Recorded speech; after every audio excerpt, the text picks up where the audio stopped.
बिस्मिल्लाहिर्रहमानिर्रहीम अस्सलाम वालेकुम। सऊदी इन्फो यूट्यूब चैनल में आपको खुशामदीद कहते हैं। एग्ज़िट री एंट्री के हवाले से जो लेटेस्ट अपडेट्स हैं मैं आपके साथ इस वक्त शेयर करने जा रहा हूं। बहरीन की सूरत हाल इस वक्त नॉर्मल हो चुकी है। अगर आप बहरीन से एग्ज़िट री एंट्री करना चाह रहे हैं तो आपको वहां पे एंट्री में किसी किस्म की कोई परेशानी नहीं है। थोड़ा सा रेट हाई चल रहा है अब भी, लेकिन इतना ज़्यादा नहीं है, क्योंकि पहले जो लोग इतने दूर दराज सफ़र कर रहे थे या लोग 1500 2-2 हज़ार पे कर रहे थे, तो अब वो सूरत हाल नहीं है।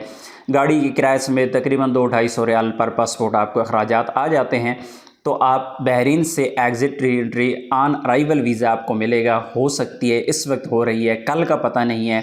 आज की डेट तक ये काम चल रहा है और इंशाल्लाह उम्मीद है कि ये चलता रहेगा। लेकिन एक चीज़ आपने जहन में रखनी है, अगर आपका वीज़ा ईद की छुट्टियों में एक्सपायर हो रहा है या छुट्टियों से 5-7 दिन पहले एक्सपायर हो रहा है, तो फिर आपने ईद से मिनिमम 10-15 दिन पहले एग्ज़िट री एंट्री कर लेना है। उसकी वजह यह है कि सऊदी गवर्नमेंट छुट्टियां करती है इस ईद पे ज़्यादा, यानी हफ़्ता पहले तकरीबन ईद से पहले छुट्टियां हो जाती हैं।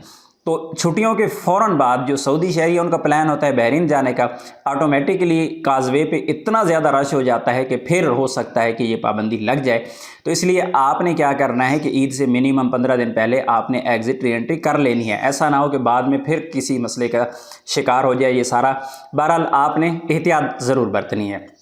अब आ जाता है यमन की तरफ। यमन में भी बिल्कुल एग्ज़िट री एंट्री हो रही है। यमन के शुरूरा बॉर्डर पे आपको जाना पड़ेगा, वहाँ पे ये काम चल रहा है। रश भी ज़्यादा है क्योंकि उस एरिया के जितने भी लोग हैं, नजरान, जीज़ान, खमीस, मुशीत, अब वहाँ पे जितने भी लोग हैं तकरीबन वहीं पे जा रहे हैं, तो उनको वही करीब पड़ता है बॉर्डर। तो वहाँ पर भी रश तो हो चुका है लेकिन काम चल रहा है। बहरहाल इंशाल्लाह आपका काम हो जाएगा।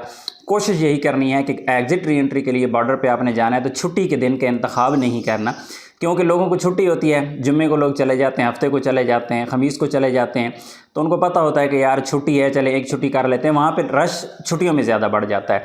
तो आपने क्या करना है कि छुट्टी के दिनों को बचा के अगर आप जाएंगे तो बनिस्बत छुट्टी के दिनों के बहुत ज़्यादा फ़र्क पड़ता है। इसी तरह आ जाते हैं जॉर्डन की तरफ। तो जॉर्डन में भी एग्ज़िट री एंट्री हो रही है। जॉर्डन के 2 बॉर्डर्स पे काम चल रहा है।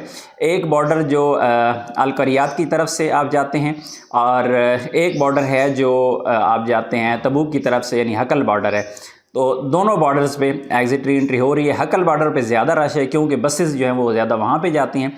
तो अगर आप दूसरे बॉर्डर की तरफ जाते हैं अल-जौफ की तरफ से, तो वो आपको बेहतर पड़ता है, वहाँ पे रश नहीं है। बहरहाल एग्ज़िट री एंट्री का काम चल रहा है।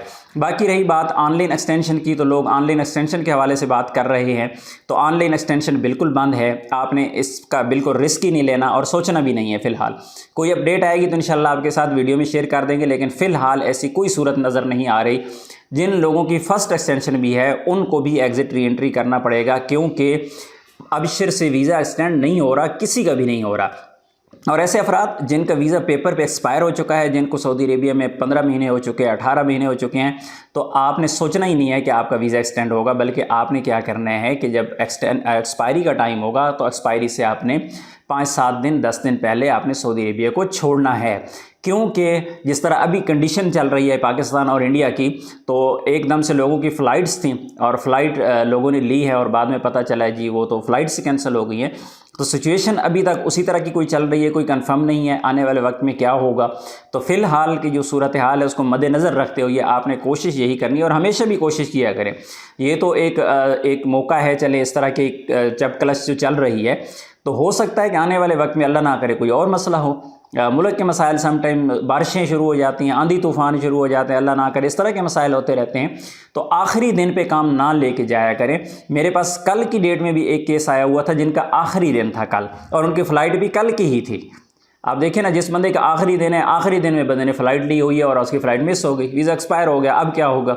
अब फिर लंबे चक्रों में पड़ गए। तो इसलिए आपने ये गलती कभी भी नहीं करनी। कोशिश किया करें वीज़ा एक्सपायरी से 5 दिन पहले, 4 दिन पहले, 6 दिन पहले फ़्लाइट ज़रूर लिया करें। उम्मीद है आज की इन्फॉर्मेशन आपको अच्छी लगी होगी। इन्फॉर्मेशन अच्छी लगी तो वीडियो को लाइक ज़रूर कीजिएगा। मिलते हैं नेक्स्ट वीडियो में, तब तक के लिए इजाज़त दीजिए। अल्लाह हाफिज़।